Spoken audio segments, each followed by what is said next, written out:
Today we have Isaac Colon of Electric Brothers Company. I met Isaac by Googling and looking for an electrician for a major upgrade I did on my house. And after talking to several electricians, I chose the Electric Brothers. And so I'm sitting here with the one and only Isaac. How you doing, man? Good. I'm doing good. And yourself, John? How you doing? All right. First of all, I want to thank you for providing the lighting for this podcast. Thanks to you, we now have adjustable LED lights in here. Yeah. Before I met you, I had a strip bar. I remember that. On one side, and it would just blast light in one direction, and it just wasn't the best lighting. But Right. now this looks awesome. No, it does. Looks clear. It looks good. It looks crisp. Yes, and it's not even full blast. It's No. at a nice level, and we also put the ceiling fan in with the LED circle light I above like it. that though. That was pretty cool. Yeah, so that's really cool. Thank you for that. Your crew is awesome. Your crew is awesome. Juan and David. Yeah. And then Chuey, right? Yeah. Chewy also. Yeah. Those guys did some great work. They were very respectful of the house. They didn't break my house, which was great. And yeah, you guys showed up like every day on time. I was blown away by that. That's the hard thing of contractors is finding someone that is one, responsible, one that is going to be answering your phone calls, emails. If they don't answer it, they do any of those three, imagine when the job starts. You know, it's going to be hard for them to come on to the job on time. If you're the change and you're not getting any answers on time, they're not showing up on time. It's just nightmares. Yeah, I totally agree. It's nightmares. It's like a warning. Well, I'm trying to hire this guy, but he's not answering my emails and not picking up the phone. You probably want to find somebody else. Yeah, and that's just going to get worse. Yeah, and that's what I tell customers. Like, how many people have you interviewed? Is what I tell them. This is why I come about is how many people have you interviewed for this electrical work? And they'll tell me, oh well, we have a guy that was going to show up, but he said he was going to check his emails and let me know. I'm like, wow. I remember you asking me that. You did ask me that. I was like, okay, what about the other people? Oh, well, they need to see, and one was going to come. He never came. It's just right. Okay. Right. And real quick, the reason why I chose you, it wasn't because of your price. It wasn't because of your price. It was because of your responsiveness. Yeah. You actually walked my job 3 times, and 3 times you told me the exact same thing. That was priceless. Oh, and the way we try to set things up in the office for customers. Yeah. There's always someone they can call in the office and get a hold of. There's always scheduling with appointments with emails. So there's confirmation, and that's what people like. And a written estimate with details. Yeah. Woo. That's what people like. That's always fun. But today we're going to get right into, actually we're going to nerd out on these little guys right here. Oh yeah. Okay, so I'm going to ask you, first question I'm going to ask you is, what is the technical name of this? Of the plug? Yeah. Is it a plug? Is it a receptacle? Oh, there's different terms to it. You know what I mean? It's like everything. If you're on the field, everybody calls it different things. Exactly. That style's a yoke style plug. Yeah. Because it's oblong. So people call it different things on the trade. Right. So this here is obviously a grounded plug. Correct. Because it's got the third opening there. Now, what does a homeowner need to know about plugs? If they're buying a home, which most people are, when I'm going to these walks, or people are want me to investigate some of the stuff electrical, one thing to see is how bad is the maintenance in the plugs and throughout the whole house. I mean, regardless, when I tell people maintenance on plugs and switches, you got to change them out when they're going to buy the house, even if the old person was here and everything was working fine. Right. You mean like a really old plug? Yeah. Just get rid of it. Update them all. They can get loose on the inside. Like you plug something that's really loose, it's got a poor connection, that could spark. Yeah.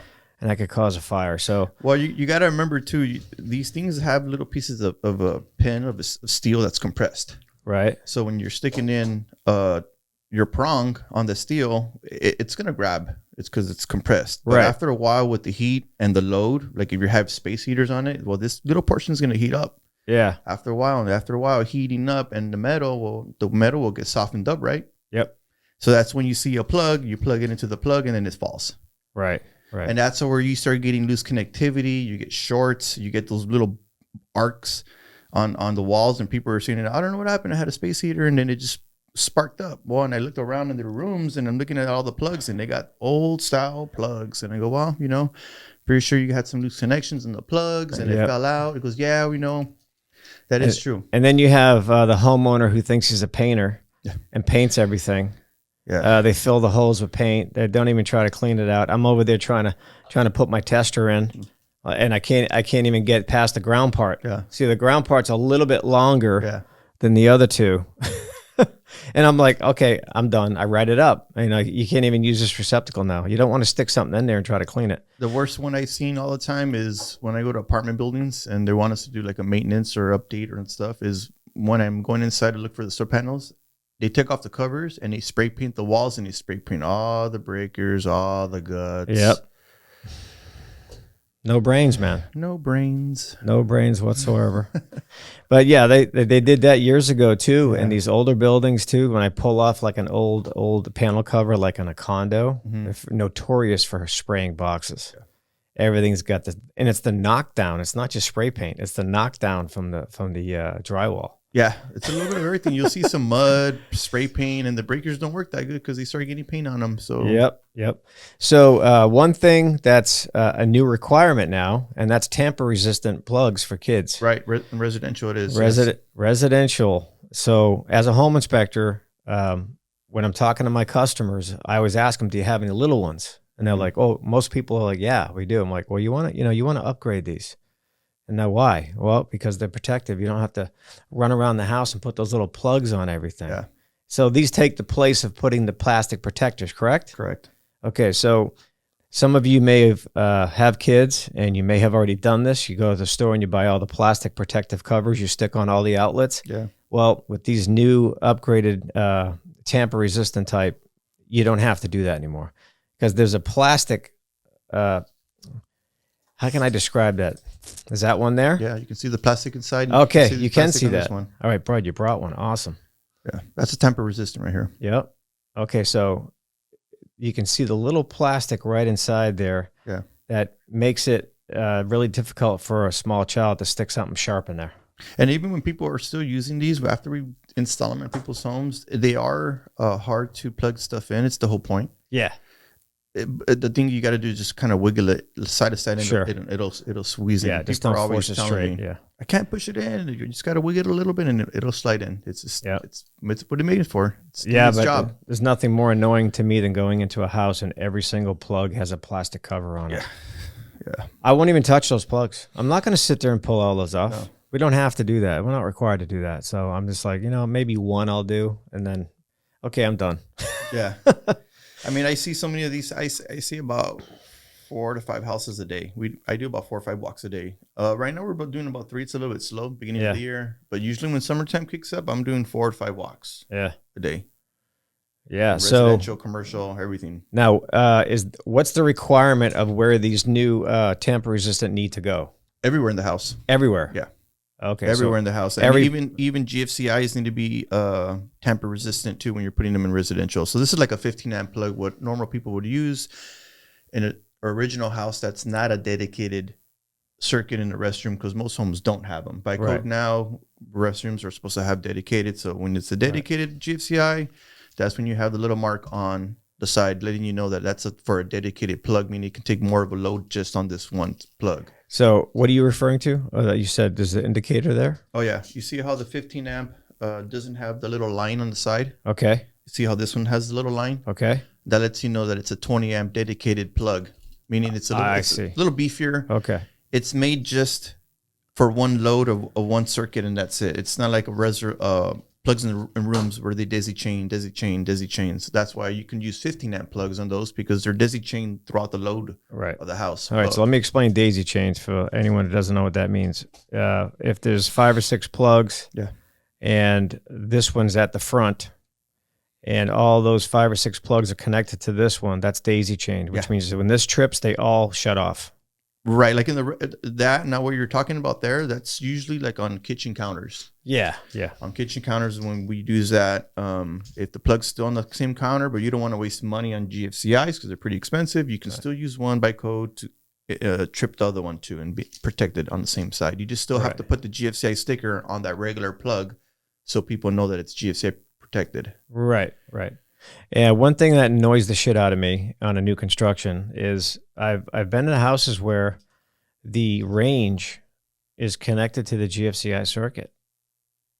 Why would you want to put a GFCI range on a GFCI circuit? The oven. On the oven. It's same thing like with the refrigerators. I think it's it's not. I don't think it's necessary. No. I don't think it's a safety issue either. No, but people do it, and I warn people when we do new construction on homes, you're gonna have issues with that plug in the refrigerator. We're doing it by code, but I'm just letting you know it would. So it is code. It is code, yeah.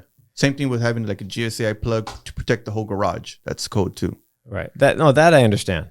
That makes sense to me because you're in a wet area. You could be washing your car, playing with hoses or whatever. I get all that, but the range and the fridge. So you're telling me it's code now to have one behind the range and in the fridge? Yeah, the fridge too needs to be on it. Because I just did an inspection for a customer a few weeks back. Oh no, I'm sorry, a few months ago now, and I said, hey, look, man, this is going to be a nuisance. Mm-hmm. So if this trips and you don't know it tripped. And you just put a turkey in the oven or whatever, and you're expecting this thing to be cooking, it's off. Yeah. Really? Is that the code? I'm like, it most likely is. And that's why it's like that. Yeah. But it's going to be a nuisance, just like putting one of those on your refrigerator. If that trips, and usually when that trips, you're not home. So you open the fridge to see that the light's off. You're not going to know. So I just tell people, I would have that replaced. I would change that. That's what I tell customers too. And they're like, okay, let's take it off. Right. Okay. So that's interesting stuff there. And okay, so I noticed on one of your on your GFCIs, you got a WR on there. So WR means it's a weather resistant. Can be outside. It's for an outside location, like outside. Right. You're gonna have the bubble cover still, which is fine, but you still want to have a weather resistant because it's moisture. There's a lot more moisture and stuff. So the plug is but that's what the WR stands for. Correct. And the TR stands for tamper resistant, and that's going to be on the receptacle. Do we have one of those with us? Which what? Just the tamper resistant. Yeah, 15 amp tamper resistant. Does that say TR on it too? TR tamper resistant. Got the label. Yeah. Okay. It's just TR tamper resistant. You can see the little plastics in there. Yeah. Okay. So it is in there. Okay. Yeah. My eyes ain't that good. I can't see that far, dude. There you go. It says tamper resistant right there. Oh, there you go. Tamper resistant GFCI outlet. Okay. And then you have the weather resistant GFCI. And has to be tamper resistant too, right? It has to be tamper resistant. And then there's the dedicated, I think, this is the dedicated 20 amp tamper resistant. Right. And of course, the price goes up from here to here to here. Sure. And the tamper resistant is also required on the outdoor GFCI that's weather resistant. On the outside door, yeah. You still got to use it. So everything's got to be tamper resistant nowadays, pretty much. Mm-hmm. Okay. That's an easy way. That's an easy way to remember that. I hope you home inspectors are listening. When you see these flipped houses that are remodeled and you see all these basic receptacles like this on the outside of the house. They still make oblong receptacles that are temper resistant. Some people like that well, style. no, I'm referring to ones that wouldn't be. So that's not. I mean, I see this all the time on a flipped house. I go outside, nothing's GFCI protected. They got these just standard interior outlets out there, no covers. And that's the one thing I always run into when I'm walking homes. People that flip these homes, they never touch anything on the electrical. They do all the kitchen counters, top of the line stuff. I just referred you a job. We just talked about that a little while ago. It was a house, and so it was a small house. It had I think a 70 amp main panel. Yeah, it did. Like a 70 amp main panel. I'm like, man, this wiring here is so like old, minimal, minimal. I mean, the wiring in there. So I referred the customer to Isaac here, and he went out and bid on the job and got the job. So.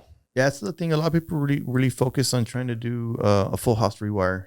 It's nightmares. It really is. Yeah, I don't recommend it. Yeah. It's not necessary unless you're really into it and you want to do that whole project of the thing. Then it's kind of cool, But right, we're gonna get into that in a different episode. Yeah, on wiring houses, because I know someone that you might have done that for. Does he live in Burbank?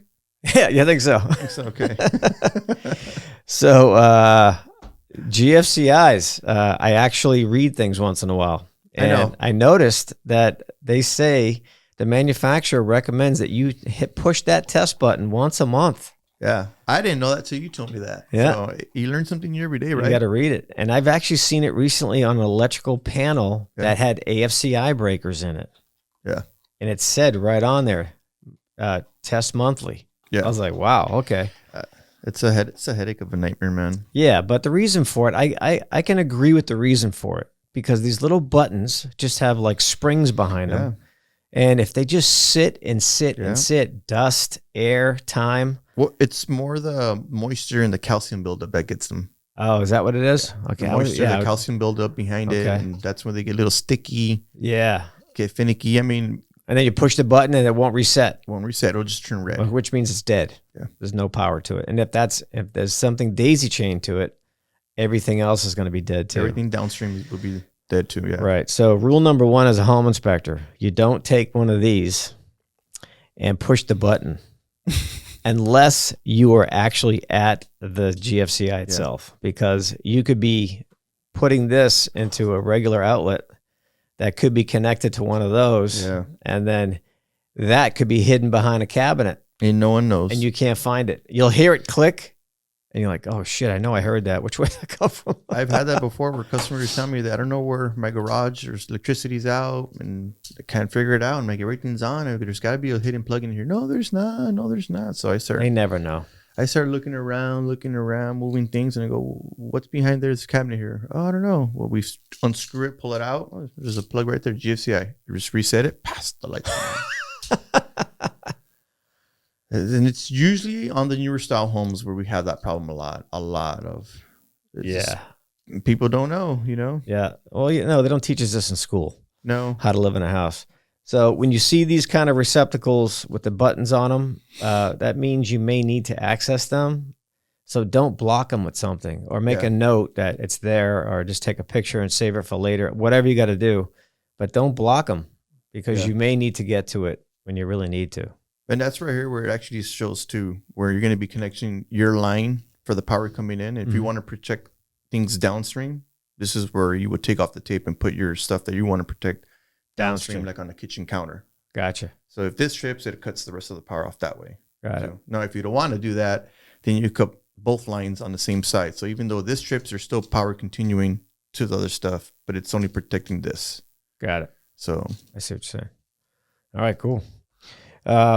So nowadays, I actually have in my new bathroom. Before I met you, I had an electrician here. Yeah. And he how did that work out for you? He did my bathroom remodeling. It came out really good. Yeah. Yeah. It actually his work came out good. I saw pieces of it. I like the wood. That's why I was asking. The wood on the restroom looks pretty cool. You like the what? The wood flooring. It looks like wood flooring. It looks pretty cool. You asking me about the electrician or the bathroom? Both. Okay. It looks. I haven't seen the whole full restroom, but I remember seeing some of the flooring. It came out good. Yeah. It came out really good. It came out better than what I expected. Because the room, I didn't think it was going to be that big when I was done. And it was actually, everyone's like, man, this is a big bathroom. I'm like, you know what? You're right. It is a big bathroom. So I got more room in there than I bargained for, which is great. So I love it. It's not tight and cramped. No. Walk around, take a shower, whatever you got to do. So in my bathroom, I have receptacles with USBs. Right. And I love it. Oh yeah, so I have them everywhere in my house. I don't have to have an adapter to go into this, and then take your one of these. Yeah, you don't have to get an adapter to adapt to this. You just plug in this right into the outlet. I think Great they also make now. I was just talking to you about this. GFCIs that have USB port too. Yes, I have that in my bathroom. Oh, okay. See, they do have them. So yeah, I didn't bring one, but they have that. It's kind of cool. Yep. So that's a great thing to have. Maybe by your nightstand, kitchen. I have that. We're all charging. Yeah, I have that set up in my kitchen bar area. People always just come in. I have different style cables, USBs. Everybody that comes over, that's like the charging station for people when they come. Yeah.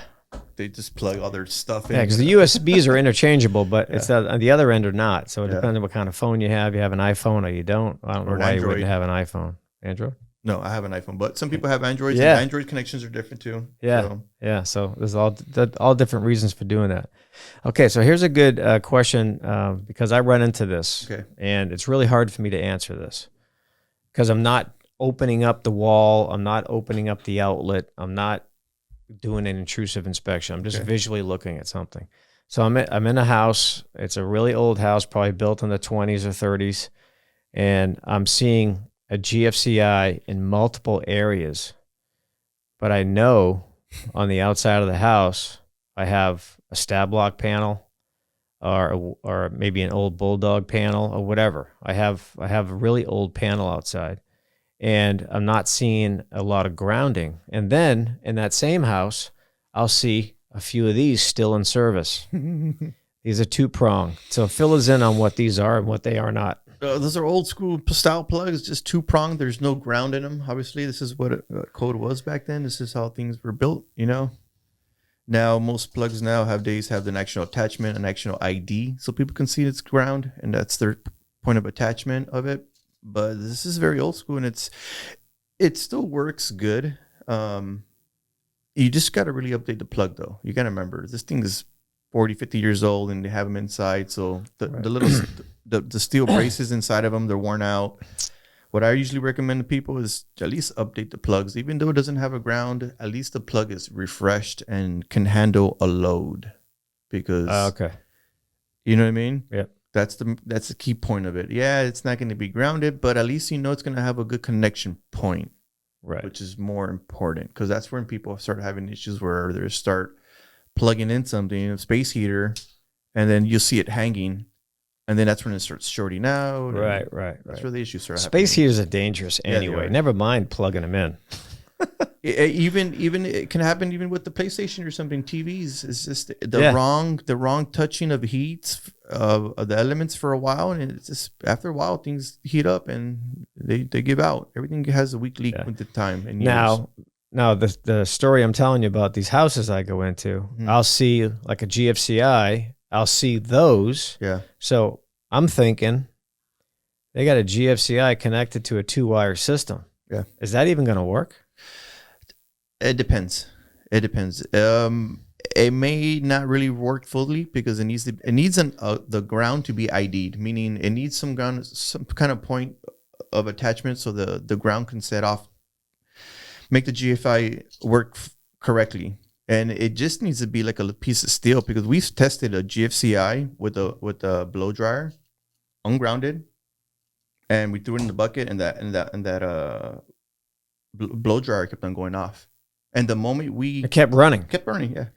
We did a full seminar about this one time, and the moment we got the ground wire and just attached to a screwdriver, it tripped. It did its job. But if it's not going to have an ID of a ground, it just needs to sense the ID of the ground for GFCI to really work correctly. It's not really the safest thing. I'm not saying that, oh, yeah, you don't need a ground for the house. I'm not saying that. So if that plug had a metal box and you attached the box to that, it might work. It might. It most likely will work, because it is a GFCI and it just needs an ID of a ground. Now, I'm not saying you can do a regular 2-prong outlet and put a ground and consider your house grounded. No, that's different. That won't work. But this just needs the ID to sense that it is grounded for it to trip. That's all. I see what you're saying. So that there you cannot ground. This one here. No.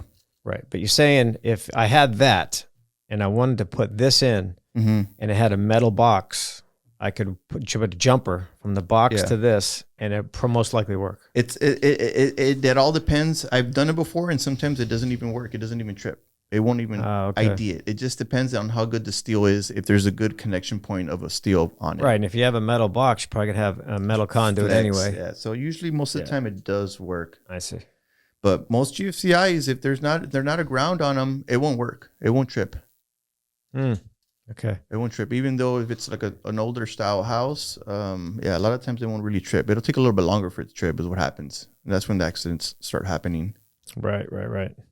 Okay, so that's a helpful, because like I said, we don't I'm not going to be pulling the receptacle out to check to see if it's got a jumper or anything like that. But I've walked into a house in Pasadena. I remember the house because the realtor was a real nuthead. She was just off the wall crazy, this little woman. So that's what makes me remember the day. Every single receptacle in that house was a GFCI.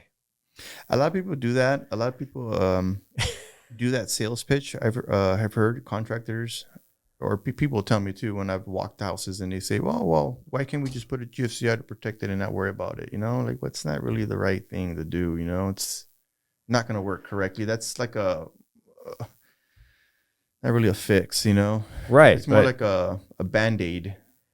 Yeah, it definitely brings suspicion to. I'm looking at, that's a non-standard electrical practice right there. Yeah. For number one, that's not something we're going to see in every other house that we go into. Not at all. I've seen that maybe once or twice. Yeah. I've definitely seen it once, maybe twice. I've seen it somewhere another time. Here's a quick horror story for you. Years ago, it was wintertime. Okay. And it was pouring rain out. I go to a job.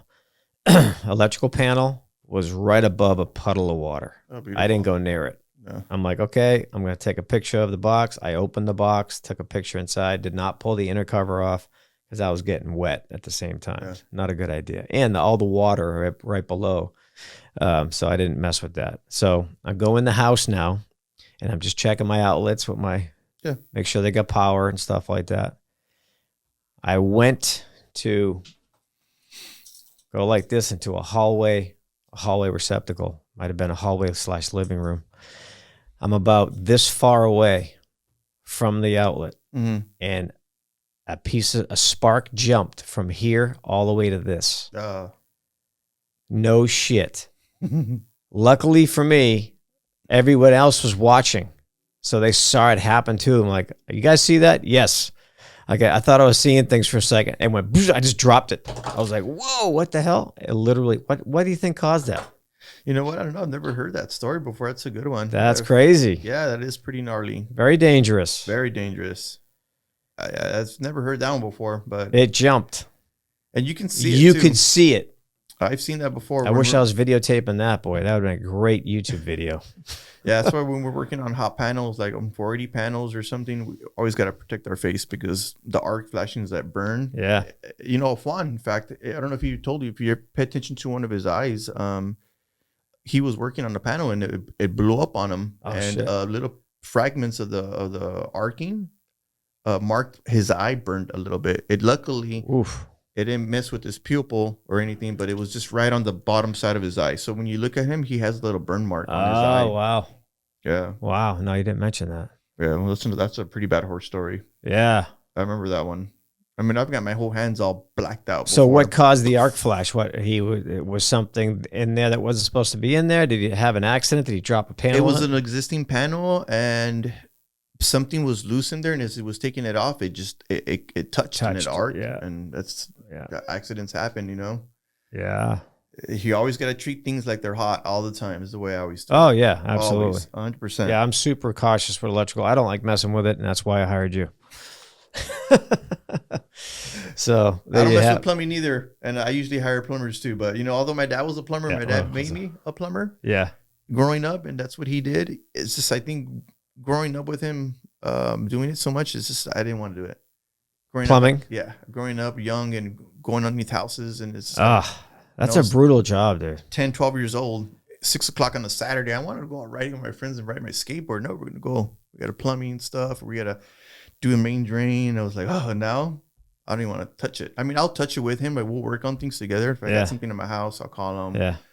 You know, we'll work on a project or something. Well, look at you now. It taught you a lot how to deal with the trades. Yeah. You decided what you didn't want to be, and now you're a owner of an electrical company. That's awesome, dude. And it also makes me learn too about plumbing, and like, because I know it's still about plumbing, and I'll question them and I'll see if they know or what they're gonna do, and see if they know their stuff. You know what I mean? And I always have my dad there too when there's ever like a plumbing issue in my house, just because my dad's he's good. He'll like. They'll be saying stuff, and he's like, why would you want to do that? He'll point something out to him, and they're like, oh, you know, that's a good point. We never thought about that one. And he goes, yeah, you're probably better off just doing it, the pitch of the 3-inch pipe this way instead. And Then they end up doing it that way. And it's just like, I'm glad he was here, but he's real cool about it. He will just stick in the background. Yeah, He's yeah. not that real person that's like, Not trying to knock him. He's just trying to give advice. Yeah. That's cool.